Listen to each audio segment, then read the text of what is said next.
Now that we've all watched the first season of The Boys, let's untangle all the plot threads left dangling at the end of the season finale and figure out where we stand with these comics-inspired characters and their superpowered stories. Spoilers ahead.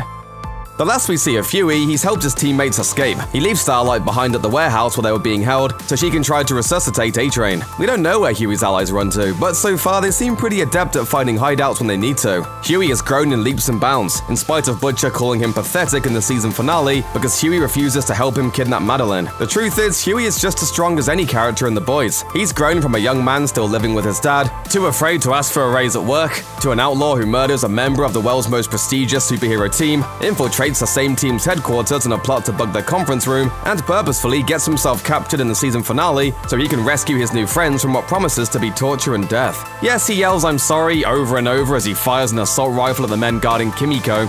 I'm sorry! I'm out. But hey, a few episodes ago, he was too meek to tell his dad he didn't like pizza rolls. Give the guy a break. Baby steps. Initially known as the female, the powerful but silent Kimiko enjoys her own evolution in the first season. When she's introduced in the 4th episode, she's too wild and savage for anyone to leave unbound. When Frenchie frees Kimiko, we see how physically powerful she is and the violence of which she's capable. We eventually learn Kimiko was kidnapped by terrorists and used as a lab rat. At first, Kimiko won't even let Frenchie get near her, but by the season finale, she's changed. She still isn't talking much, but the boys manage to win her trust, particularly Frenchie. Before the Black Ops team assaults the boys' motel room, she's cleaned herself up and put on makeup, and she's clearly affected by the young woman she sees in the mirror. We'll have to see if those changes have stuck in season 2. Being recaptured may have thrown her back into wild mode. Remember, when we meet Kimiko, she's a prisoner, and in the space of 5 episodes, she's captured 2 more times, and nearly cut to pieces by Black Noir. Repeatedly being captured and sliced open probably doesn't promote emotional openness. Neither Mother's Milk nor Frenchie want to be back working with Butcher when The Boys begins. We haven't heard all the specifics yet, but it's clear Butcher and the others once worked with Mallory towards similar goals. But the results weren't good. But more than that, neither of them want to work with one another. Mother's Milk and Frenchie seem to have gallons of bad blood between them, and no small part of it seems to be due to Frenchie's attitude toward Mother Milk's wife. When Butcher recruits Mother's Milk, he straight up lies about Frenchie's involvement, and predictably, he has to pull the two apart when they see each other. By the time they're in prison together in the season finale, the warring outlaws have made peace with one another. Perhaps it's because with Milk's wife in hiding and telling him she never wants to see him again, neither of them have anything left to lose. By the time he confronts Homelander, Butcher is completely on his own. Hughie leaves him, and Butcher abandons the rest of the team to their fate when he learns they've been captured. Hearing about Homelander's twisted relationship with Madelyn, Butcher goes to the executive's house and covers her with explosives while his finger rests on the dead man's switch. When things go sideways and Homelander kills Madelyn himself, Butcher, resigned to his fate, lets go of the switch. He wakes up in daylight on a green lawn, and soon learns he's somewhere he could have never imagined existed. Up until then, he believed that his wife Becca was murdered by Homelander. In the season finale, we learn, at the same time Butcher does, Becca is alive and living with an 8-year-old boy with blonde hair and eyes that glow red when Homelander tells him who he is. How Butcher could possibly react to this is anyone's guess. Will he be grateful his wife is alive? Will that make him more or less committed to taking down Homelander and Vought? Not to mention, how's he going to survive his confrontation with the leader of the Seven? Elizabeth Shue is wonderful as the manipulative and powerful Madelyn Stillwell, who somehow not only pushes Vought to new levels of profit, but seems to be the only person who can exert any control over Homelander. Unfortunately, Madelyn makes a fatal mistake. When referring to what supposedly happened to Becca, she calls Homelander's child's death a miscarriage, alerting Homelander that he and his lover Jonah Vogelbaum didn't get their story straight. Just before he hollows out her skull with his eye-beams, Homelander tells Madelyn he managed to squeeze the truth out of Vogelbaum, that both mother and child survived. Save for Homelander himself, no character's death could have had more potential impact on future seasons than Madelyn's. She may not have had superpowers, but throughout the first season, we learned just how important Stillwell was. Not only was she the only person who could rein in Homelander, she was pretty skilled at manipulating the government officials who stood in her way. Shortly before her death, Vought Big Cheese Mr. Edgar makes it clear he sees her as his potential successor. With Madelyn gone, everything's up in the air. Not to mention that both Vought and Homelander will find themselves in a bind if they can't explain exactly how she died.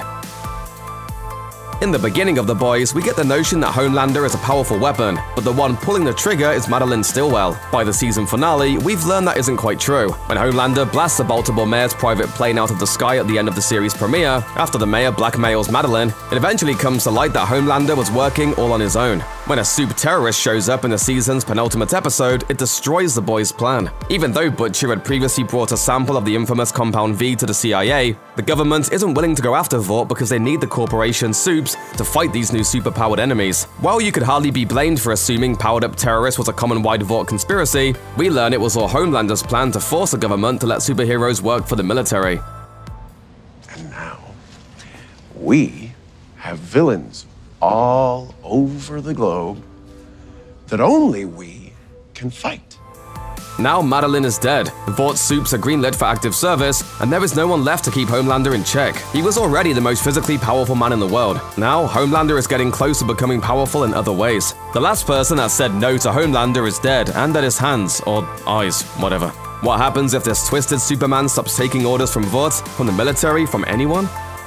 We meet Dr. Stan Edgar for the first time in the first season finale of The Boys. He gives Madelyn a bonus for helping get the military contracts approved, and he makes it clear he's interested in her becoming his successor. But Madelyn doesn't survive the season finale, and it makes us wonder exactly how Vought will recover from losing one of their most effective executives. Without Stillwell, Vaught's most powerful and influential heroes will need a replacement handler, and that handler will have the challenge of trying to control the physically most powerful people in the world with fewer cards in their hands than ever. Homelander has learned that he can not only manipulate just as well as his dead lover, but he can even kill Vought executives with impunity. When a man can lift mountains and burn off body parts by looking at them, what Vought executive will be able to rein him in? And if no such person can be found, what happens to Vought? As Homelander pushes the envelope further, he's going to see Vought and the rest of the Seven as less and less important. By killing Madelyn, Homelander may have set a time bomb within his own mind, and within Vought itself.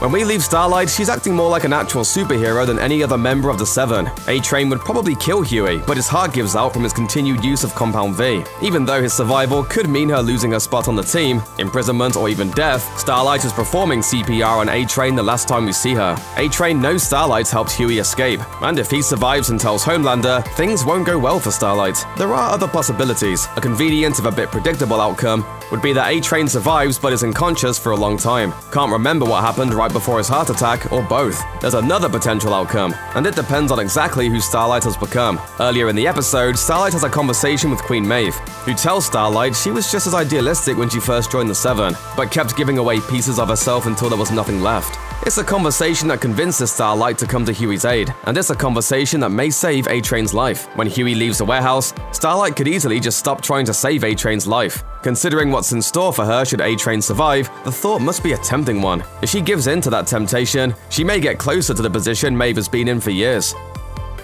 The Wonder Woman-esque Queen Maeve is one of the most conflicted characters we meet in The Boys. She tells herself she gave up trying to be a real hero long ago, but throughout the first season we see glimpses of her desire to change. She tries and fails to get Homelander to save at least some of the passengers of the doomed Flight 37 in Episode 4. Guilt-ridden over the event, she visits her ex-girlfriend Elena, but later rebukes her. When Homelander finds out about Hughie, and erroneously thinks Starlight helped him infiltrate Vought on purpose, it's Maeve who steps in and defends her. All right. You want her, you got her. She's your responsibility now. I just hope you're right about her, for both your sakes.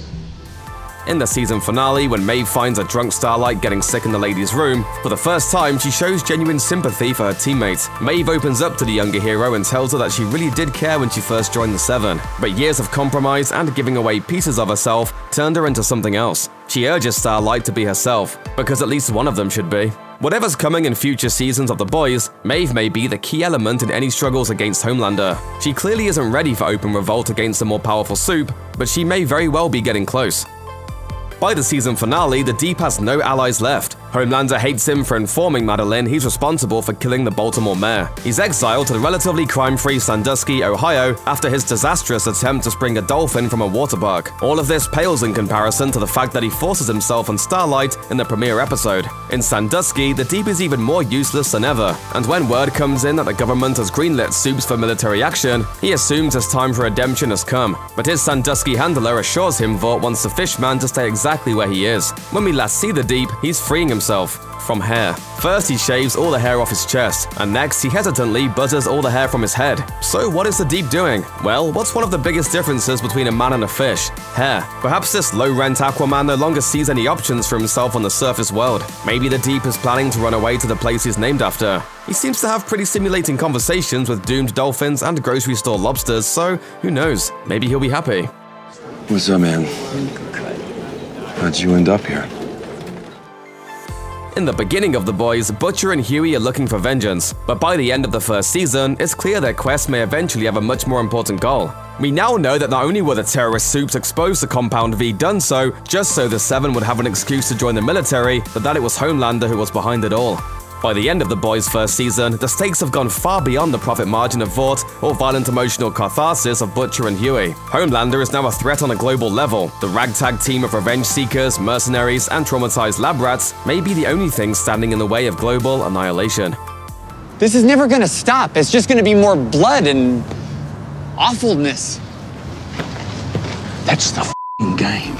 Check out one of our newest videos right here. Plus, even more Looper videos about your favorite shows are coming soon. Subscribe to our YouTube channel and to the bell so you don't miss a single one.